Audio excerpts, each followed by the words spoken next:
Hi. So I grew up experiencing multiple typhoons every year. Growing up, I have noticed how inconsistent raining was becoming.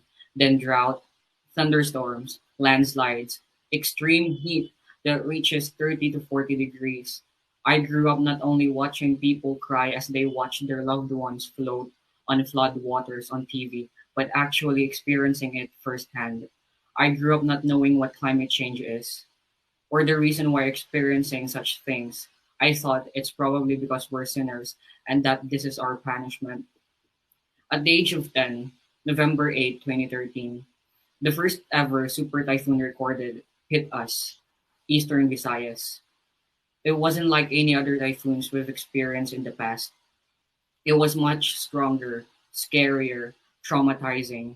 I remember having all of my cousins and extended family stay in our house because the seawater was rising. The wind was blowing really hard. We could hear roofs flying and hitting houses. The next few months after that was a blur. We didn't have electricity for months. Groceries were almost empty. The eye of the storm hit the other side of our island. The only way we knew what was happening and what actually happened in the Tacloban city was because of my grandfather, who is a city engineer. They traveled to Tacloban with my mom and a few aunts and uncles. One thing I could not forget about how they described the city that took most of the damages was hundreds of bodies were everywhere. Most, if not all, trees were knocked down.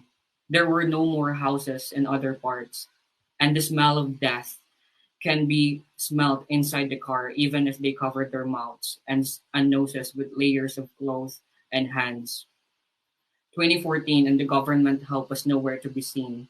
Much of the reliefs were from other countries who are helping us. That's when we started smelling rage and anger lingering in the winds. Finally, electricity was back. First thing we saw on the news were politicians using the names of our dead fellow men in their speeches as if they were just names, applauding our resiliency and our bravery for surviving. Survivors are interviewed here and there while their stories are being exploited by politicians. But what about the stories of those who did not survive? All we ever wanted were help to be given and actions to be taken. I remember a few days before the 2014 Christmas, we were hit by another typhoon. We celebrated Christmas with no electricity, while some of our fellow Katbaloganans were celebrating Christmas with no roof over their heads. The same thing happened in 2015. One typhoon hit before Christmas, and one typhoon hit before New Year. The next year, we were hit again, and the same in the next year, until I lost count of how many typhoons ravaged us or the names of the typhoons that traumatized us. The only names I remember are Yolanda, Ruby, and Ambo. In 2020, I joined the Climate Reality First Global Training online. First day of the training, opening presentation from Vice President Al Gore, and I cried. Out of all the cities and islands in the Philippines, I saw my city in his presentation. At the bottom of the picture, it says Catbalogan City, Philippines. It broke my heart seeing the picture of my city being ravaged by tidal waves. It broke my heart that the picture was taken a month before the training. Typhoon Ambo landed in my island. How different parts of summer were submerged under flood waters. Brown, dirty flood waters. How a few months after that, five different typhoons, including the now two strongest typhoons recorded, Typhoon Rolly and Typhoon Ulysses, ravaged and shook the whole country in less than a month.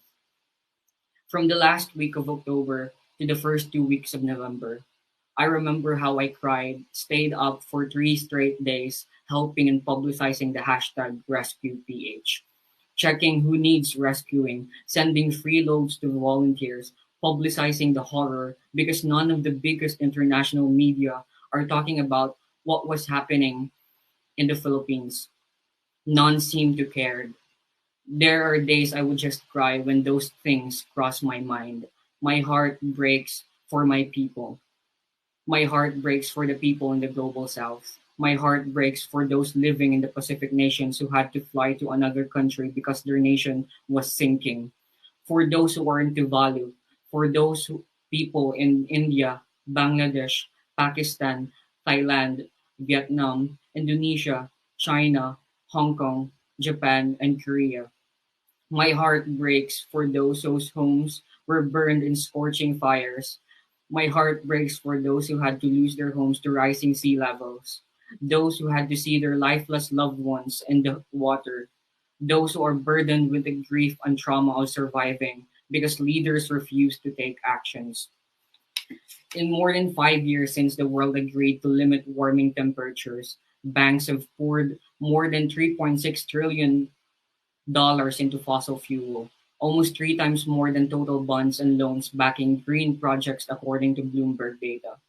Although renewable energy is growing rapidly around the world, fossil fuels still make up a majority of the world's energy use.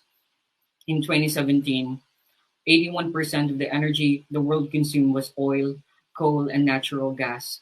Nearly 15 billion metric tons of fossil fuels are consumed every year. In 2021, fossil fuels supply about 80% of the energy we require. The remaining sources include nuclear power, biofuels, hydro, and other renewables such as solar, wind, and geothermal energy. These numbers don't seem to fit the 1.5 degrees limit set out in the Paris Agreement.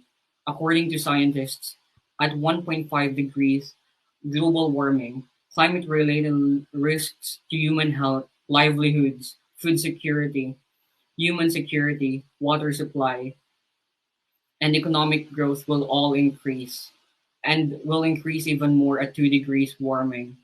Our goals have always been to limit our emissions to stay below 1.5, but global leaders are turning a blind eye to the fact that we should be limiting ourselves to stay below 1 degree because 1.5 is already killing my people. While though climate change is a global issue, it's disproportionately affecting us vulnerable. When a typhoon or a storm hits us, it takes us years to stand up and be back on track. But it would take a lifetime or more to move on from the trauma every single cyclone causes us, while it takes days to weeks or a month to repair damages in countries like the United States. We cannot also ignore the fact that there are also black and brown communities in the United States that are being left behind after storms, climate disasters, and other natural phenomena. Climate change disproportionately affects indigenous peoples, people of color, women, and the global south.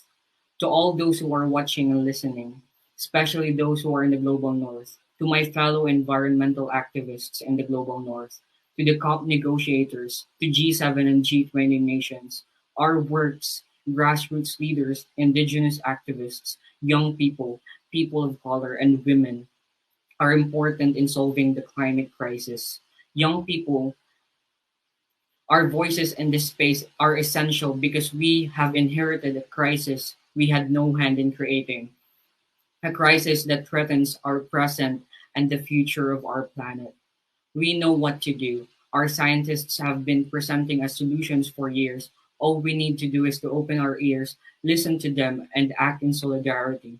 Activists like us who are living in a country like the Philippines with second highest death rates of killed environmentalists, we're not only fighting for our planet.